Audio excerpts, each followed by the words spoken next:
महाराज जी के आज के विशेषांक में रक्षा सूत्र परिवार के सभी सदस्यों का हार्दिक स्वागत है। बाबा जी के भक्तों को राम राम। खाने के बाद मैं किशन के साथ कुछ समय बैठा और उस दिन जो कुछ हुआ था उसके बारे में बातें की, लेकिन उस घटना का कोई जिक्र नहीं किया जो दोपहर देर से कमरे में जाने के बाद हुई थी। किशन को इस बात का कोई अंदाज़ा भी नहीं था कि मेरे मन में क्या छिपा हुआ है या बाबा जी मेरे मन की चिंताओं को छुपाने के लिए क्या चालें चल रहे हैं। और मेरी तरफ से रात को देर से सोने तक सब कुछ मेरे दिमाग से मिट चुका था। अगली सुबह जब मैं बाबा जी से मिला तो उन्होंने बताया कि वह थोड़ी देर में चले जाएंगे और यह बात सबको पता चल गई। माँ और मौसी माँ ने उन्हें दिन भर रुकने के लिए कहा, लेकिन उन्हें जाना बहुत ज़रूरी था। फिर भी उन्होंने उन्हें यह रियायत दी कि वह पहले भोजन कर लें, इसलिए उन्हें उनके लिए खाना बनाना चाहिए। बाबा जी की इच्छा के अनुसार सब कुछ हुआ और बाबा जी 10 बजे किशन के साथ चले गए।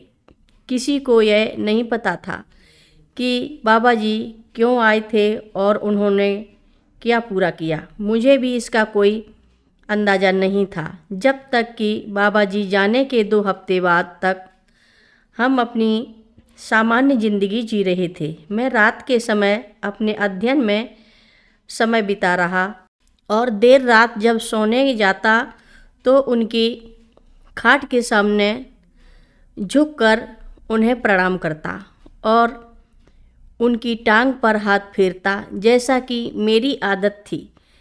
जब वहाँ कोई निशान या खरोच नहीं थी, सब कुछ चिकना था और मेरे दिमाग में भी उस अनुभव का कोई संकेत नहीं था जो मैंने 2 हफ्ते पहले किया था।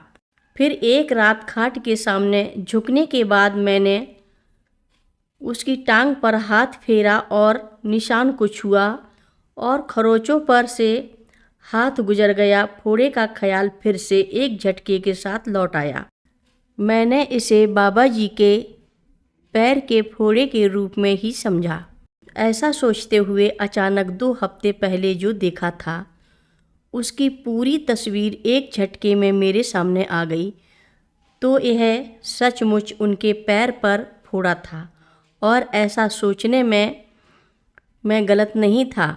खाट की टांग वास्तव में बाबा जी के पैर का प्रतिनिधित्व कर रही थी, इसलिए जब मैंने खाट की टांग को प्रणाम किया तो उन्होंने इसे अपने प्रति अर्पित मान लिया। मांस और खून से बने पैर भले ही मेरे सामने ना हो, लेकिन जब तक वह दूसरा मेरे पास था जो मेरी पूजा ग्रहण कर रहा था, मुझे किसी बात की चिंता नहीं थी। मृत लकड़ी की खाट की टांग को मांस और खून से बने इंसानी पैर में बदलने के इस चमत्कार को क्या कहा जा सकता है। यह कोई सपना, भ्रम या कल्पना नहीं थी, बल्कि एक जीवित व्यक्ति का असली पैर था जो दिन के उजाले में सबके सामने बैठा था। यह कैसे और क्यों किया गया, यही सवाल अब मुझे परेशान कर रहा था। मैं बेचैन हो गया और बिस्तर पर नहीं जा सका। मुझे कई बार याद दिलाया गया कि रात बहुत हो चुकी है और मुझे सो जाना चाहिए, लेकिन कौन सो सकता था। मैंने बरामदे में टहलना शुरू कर दिया और दूसरों की नींद भी खराब कर दी। रात ऐसे ही बिना सोए और बिना आराम के बीत गई। अगले दिन मुझ पर दबाव डाला गया कि मैं बताऊं कि मुझे इतनी बेचैनी क्यों हो रही थी। मैंने पूरे घटनाक्रम का संक्षिप्त विवरण दिया। उन्होंने मेरी बात को धैर्य और रुचि के साथ सुना और फिर मुस्कराए, जैसे यह जानने के लिए कि ऐसी साधारण सी बात के लिए मैंने अपने दिमाग पर इतना जोर क्यों दिया। उन्होंने कहा, आखिर बाबा जी के लिए क्या असंभव है। कथा लंबी है, आगे की कथा सभी भक्तों को अगले भाग में सुनाएंगे। हर रोज़ महाराज जी की कथाएं सुनने के लिए सभी भक्तों का धन्यवाद। सभी भक्त रक्षा सूत्र चैनल को सब्सक्राइब करें, शेयर करें, लाइक करें, घंटी बजाना ना भूलें। कमेंट बॉक्स में लिख भेजें जय नीव करोरी बाबा जी महाराज। सभी भक्त मिलकर बोलो नीव करोरी बाबा जी महाराज की जय जय बोलो।